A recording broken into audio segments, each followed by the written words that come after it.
I'm Mandy, I'm 32, and I live in Ohio. I don't even know where to start, honestly.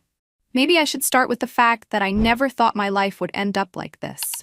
I mean, I married a guy who works his tail off every single day to provide for me and my son, and yet here I am, sitting in this mess that I made. But let's not get ahead of ourselves. This morning started like any other. Greg, my husband, got up at the crack of dawn, kissed me goodbye like he always does, and left for work. He's in construction, the kind of job that leaves him tired and sweaty but keeps the bills paid.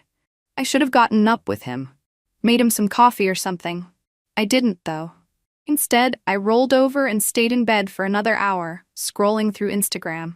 By the time I finally got up, my son was already playing video games.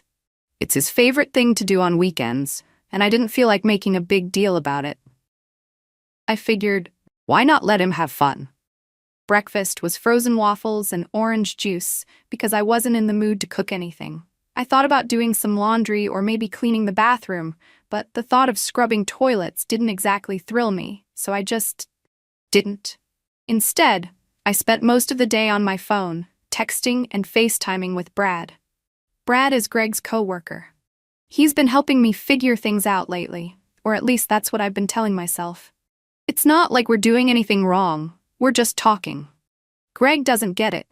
How lonely it gets sometimes, how I need someone to talk to. Brad listens, he gets it. Okay, fine, maybe it's more than talking. But it's not like I'm sneaking around meeting him in person or anything. It's emotional, that's all. And that doesn't really count as cheating, does it? Besides, it's not like Greg has been some perfect husband. He comes home, sits on the couch, cracks open a beer, and barely talks to me. Is it really my fault I needed someone else to fill that gap? I don't think so. So anyway, there I was, lying on the couch in my pajamas, FaceTiming Brad while my son was in his room with his headset on. I didn't even notice the time. I thought Greg wouldn't be home until at least 8, so I had plenty of time to relax before throwing something together for dinner. Maybe pasta or tacos.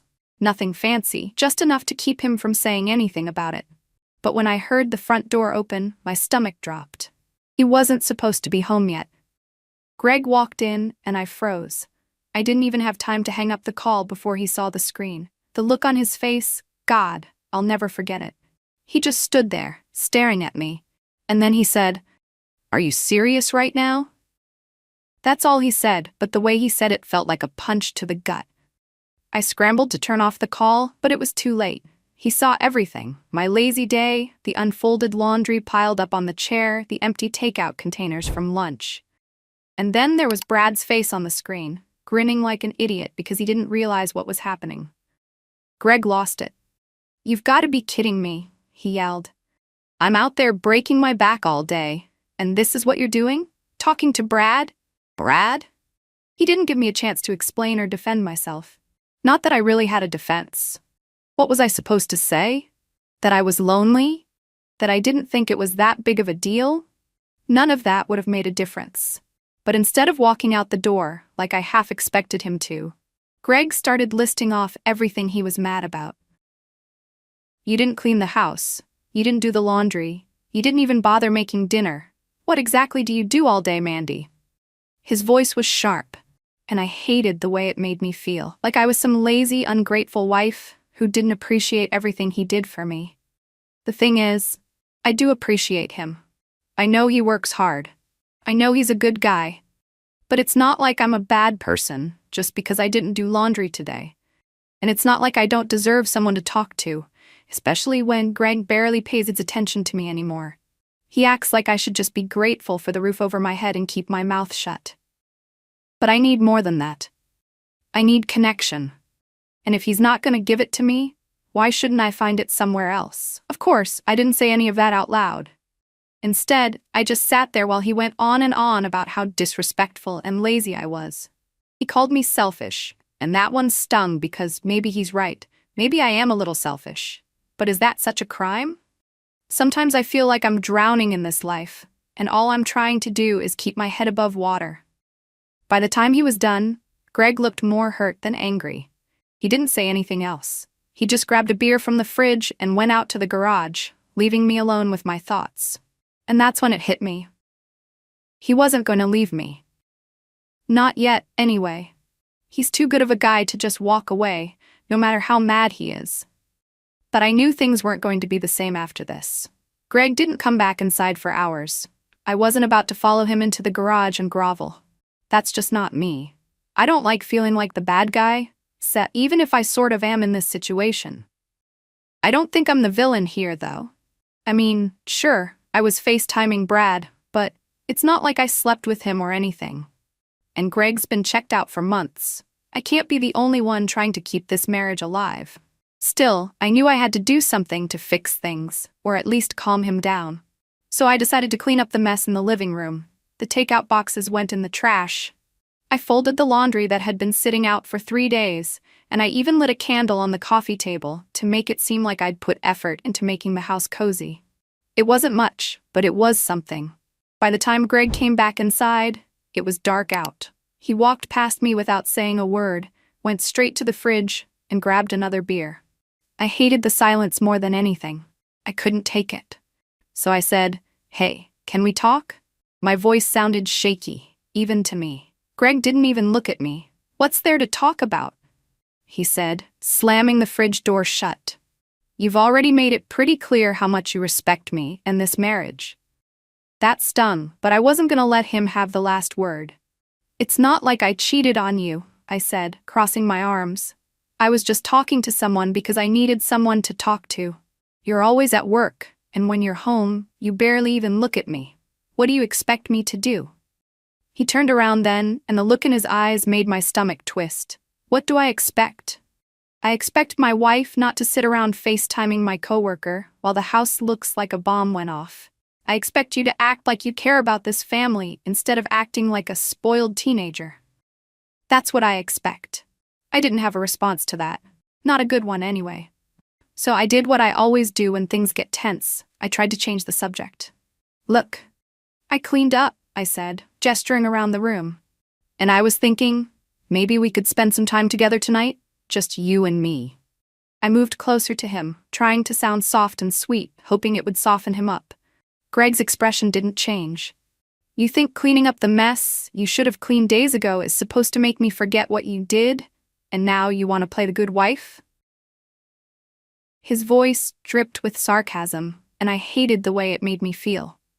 But I wasn't ready to give up. I stepped closer, placing a hand on his arm. "Come on, Greg," I said, trying to sound playful. "Let's not fight. We can move past this." I gave him a little smile, the kind I knew usually worked when he was mad about something minor. Then, because I was desperate, I leaned in to kiss him. That's when he stepped back, like I was something disgusting he didn't want to touch. "Are you serious right now?" he said, his voice full of disbelief. "You think you can just seduce me and make me forget about everything? Do you really think I'm that stupid?" I froze, my face burning with embarrassment. I didn't know what to say. I thought that would work, that I could fix this by reminding him of the good parts of our relationship. But the way he looked at me, it was like he didn't even see me as his wife anymore. Just some pathetic woman trying to cover up her mistakes with cheap tricks. Greg shook his head, his lips curling into a bitter smile. "You don't get it, do you?" he said.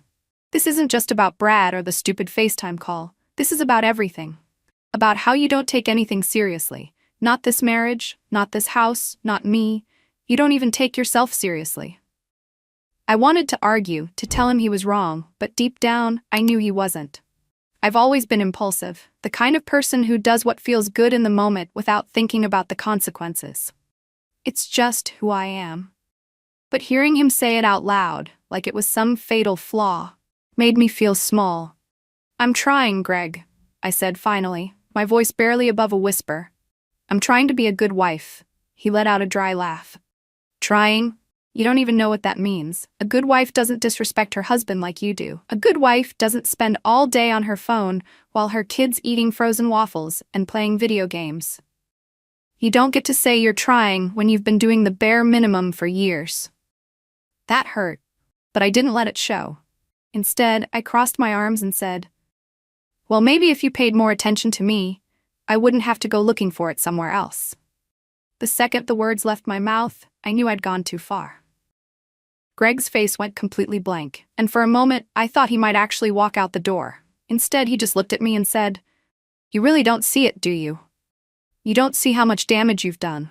And then he walked past me, up the stairs, and into the bedroom, slamming the door behind him. I stood there for a while, staring at the spot where he'd been, feeling a mix of anger and shame. How did we get here? How did I become this person? And more importantly, how do I fix this? Or maybe the better question is, do I even want to fix it? Greg didn't talk to me the next morning. He got up early like he always does, showered, dressed, and left for work without a word. The silence was suffocating. I wanted to say something, anything, but what could I say? He was still furious, and I didn't want to make it worse. So I just stayed in bed, scrolling through my phone like I always do, pretending everything was fine when it obviously wasn't. But everything came crashing down when he got home that night. I heard the door slam, harder than usual, and my stomach instantly dropped. My son was in his room, headphones on, oblivious to what was happening, which was a small relief. I was sitting on the couch, half-heartedly watching TV, when Greg walked in and stood in front of me, arms crossed, his face a mix of anger and something else. Disappointment, maybe. It was worse than anger. "We need to talk," he said, his voice low but firm. My chest tightened. This wasn't going to be good. "Okay," I said softly, sitting up straighter. "What's wrong?" He let out a bitter laugh. "What's wrong? Seriously, Mandy? You really have to ask?" He shook his head and sat down in the chair across from me, not even bothering to look at me. "I've been thinking about this all day, and honestly, I don't even know why I'm still here. I don't know why I've been trying so hard to make this work when you clearly don't care." "That's not true," I said quickly, but he cut me off. "Don't," he said sharply. "Just don't. I'm done listening to your excuses. You don't care, Mandy. If you cared, you wouldn't be doing this. You wouldn't be FaceTiming my coworker while the house is a disaster. You wouldn't be lying around all day while I'm out there busting my ass to give you and your son a life. Do you even realize how pathetic this is? How pathetic you've become?" His words hit me like a slap to the face. Pathetic. That one stung the most because deep down I knew he was right. I wasn't proud of who I'd become. I wasn't proud of the choices I'd made, but hearing him say it out loud so bluntly made it impossible to ignore. "I'm trying," I said weakly, tears welling up in my eyes. "I know I've messed up, but I'm trying." Greg leaned forward, his elbows resting on his knees, and looked me dead in the eye. "No, Mandy, you're not trying. You've never tried. You just sit around feeling sorry for yourself and blaming everyone else for your problems. You don't take care of the house. You don't take care of yourself. And you definitely don't take care of this marriage. You've been coasting, and I've been the idiot letting you get away with it." I started crying then, not just because of what he was saying, but because it was all true. I couldn't even argue with him. I wanted to say something to defend myself, but the words wouldn't come. All I could do was sit there, sobbing like a child. "And you know what's worse?" he continued, his voice quieter now, but no less sharp. "I married you because I thought I was saving you. I thought I was giving you and your son a better life. But look at what you've done with it. You've thrown it all away. You've ruined everything, Mandy, and I can't keep doing this." "What are you saying?" I asked, my voice barely audible through the tears. "I'm saying I want a divorce," he said, his tone flat, emotionless. "I can't live like this anymore. I can't keep pretending like you're going to change when you clearly don't want to. You've made it clear that you don't respect me, this house, or this marriage, and I deserve better." The word divorce hit me like a ton of bricks. I felt like the air had been sucked out of the room. "You don't mean that," I said, shaking my head. "You're just mad. We can fix this. I can fix this." Greg stood up, towering over me. "Fix this?" he repeated, his voice dripping with disbelief. "You can't even fix yourself, Mandy. Look at you. Look at how you live. Do you have any idea how embarrassing it is to come home to this every day? To see the woman I married turn into this?" He gestured at me, and I knew he meant more than just the messy house. He meant me, my appearance, my attitude, everything. I broke down completely then, the weight of his words crushing me. "I'm sorry," I sobbed. "I'm so sorry. Please, Greg, don't do this. Don't leave me. Don't leave us." He sighed and ran a hand through his hair, looking more tired than angry now. I've been saving you for years, Mandy. But you can't save someone who doesn't want to save themselves. And I can't do this anymore. I'm done. He walked away after that, leaving me alone on the couch, crying harder than I ever had in my life.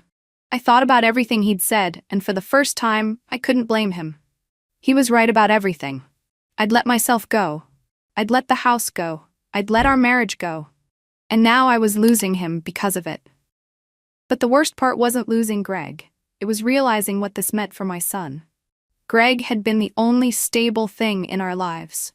He'd taken us in when I had nothing, when I was struggling to make ends meet as a single mom. He gave us a home, a family, a future. And now, because of my mistakes, it was all over. I'd ruined everything. The days after Greg said he wanted a divorce were a blur of shame, regret, and desperation. He didn't pack his bags and leave right away, probably for the sake of my son. But it was clear he was just biding his time. Greg wasn't the same man anymore. He barely spoke to me, didn't make eye contact, and only stayed in the same room as me if he absolutely had to.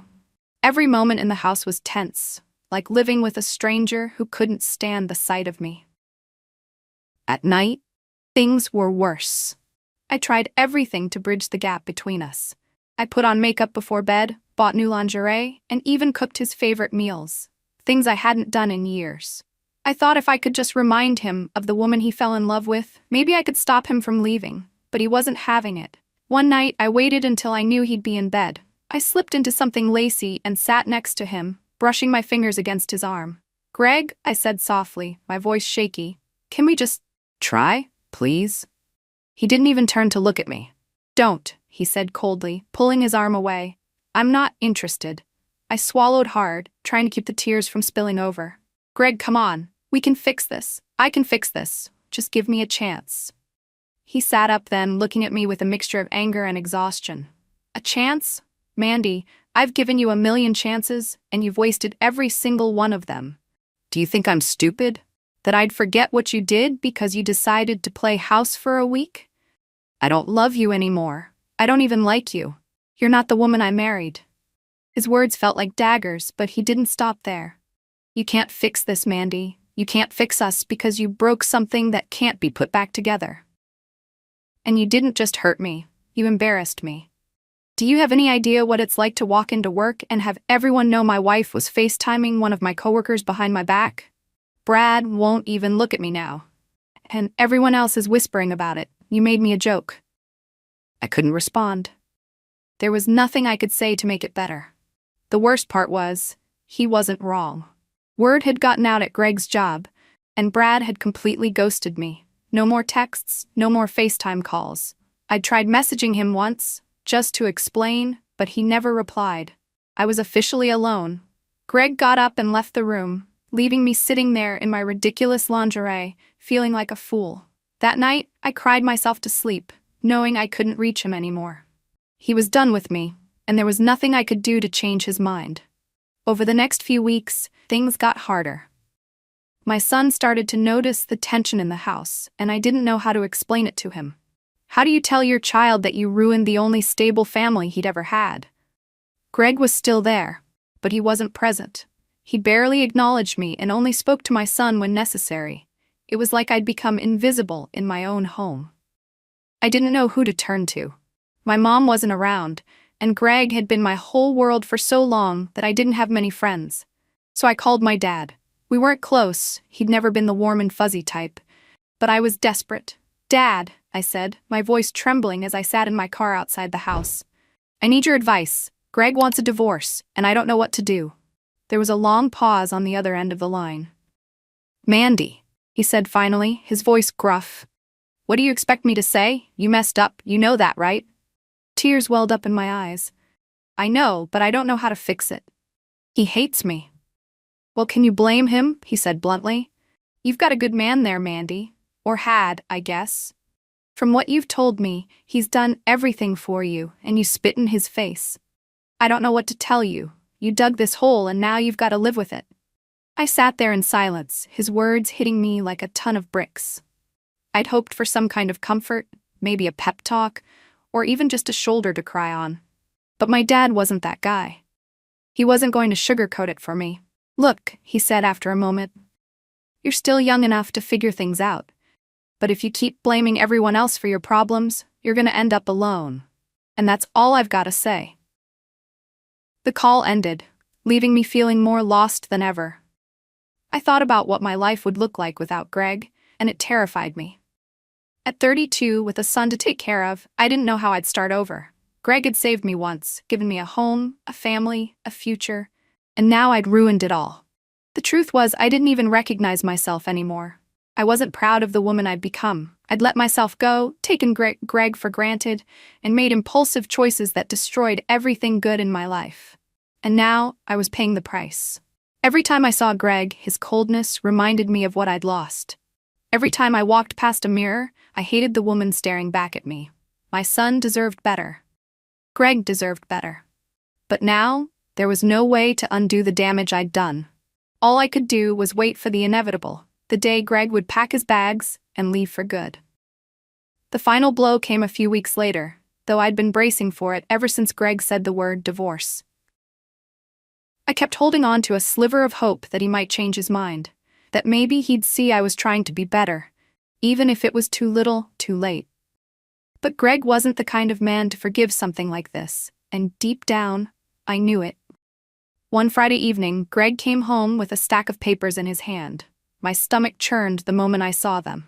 He sat down at the kitchen table, his expression unreadable, and gestured for me to sit across from him. I hesitated, but did as he asked, feeling like a condemned woman sitting before a judge. "I've already filed," he said, sliding the papers toward me. "All I need is your signature." The room felt like it was spinning. I picked up the papers, my hands trembling, and skimmed the legal jargon. It was real. This was happening. "Greg," I said, my voice breaking. "Do we really have to do this?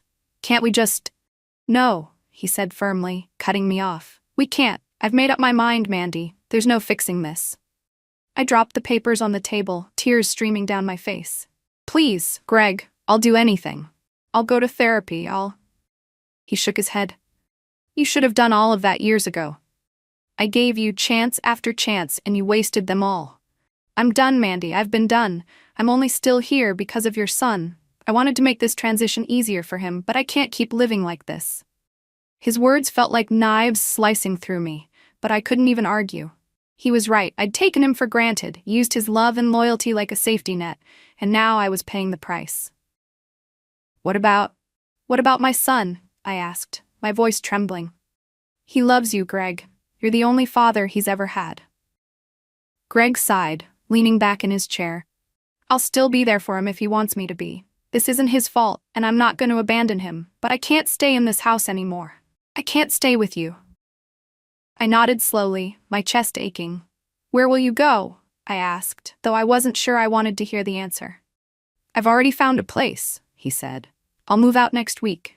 I've arranged for a mediator to help us figure out the rest, the house, the finances, all of it." The finality in his voice broke something inside me. This wasn't just a fight or a rough patch. This was the end. I wiped my tears and looked at him, searching for any trace of the man who had once loved me, but all I saw was a stranger. A stranger I had created with my own selfishness and neglect. "I'm sorry," I whispered, my voice barely audible. "For everything." Greg's expression softened for a moment, but only for a moment. "I know you are," he said, "but sometimes sorry isn't enough." And with that, he got up and walked away, leaving me alone at the table with the divorce papers. I sat there for what felt like hours, staring at them, the weight of my choices pressing down on me like a crushing wave. The week leading up to his move-out day was agonizing. Greg avoided me as much as possible, and I avoided him too, ashamed to face the man I'd betrayed. My son didn't understand what was happening yet, but I knew the day would come when I'd have to explain it to him. The thought made me sick.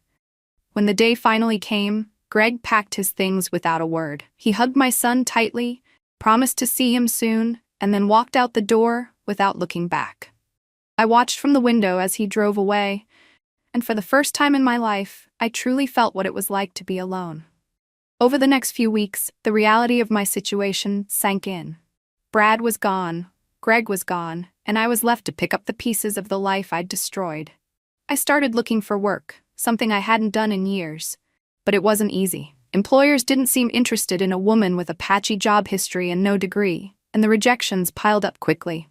I tried reaching out to friends, but most of them were Greg's friends too, and they weren't eager to take my side.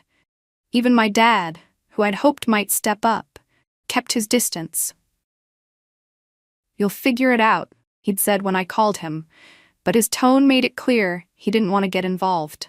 I spent my nights lying awake, staring at the ceiling, wondering how I'd let things get this bad. I wasn't proud of the person I'd become. The lazy, selfish woman Greg had every right to leave.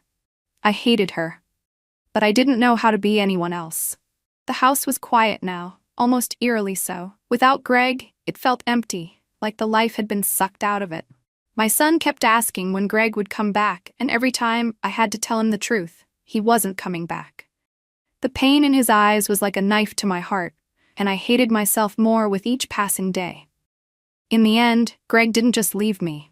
He left a lesson I'll carry for the rest of my life. Trust is fragile. Love is fragile. And when you take them for granted, they shatter, leaving nothing but regret in their place. I'd ruined the best thing I'd ever had, and there was no one to blame but myself.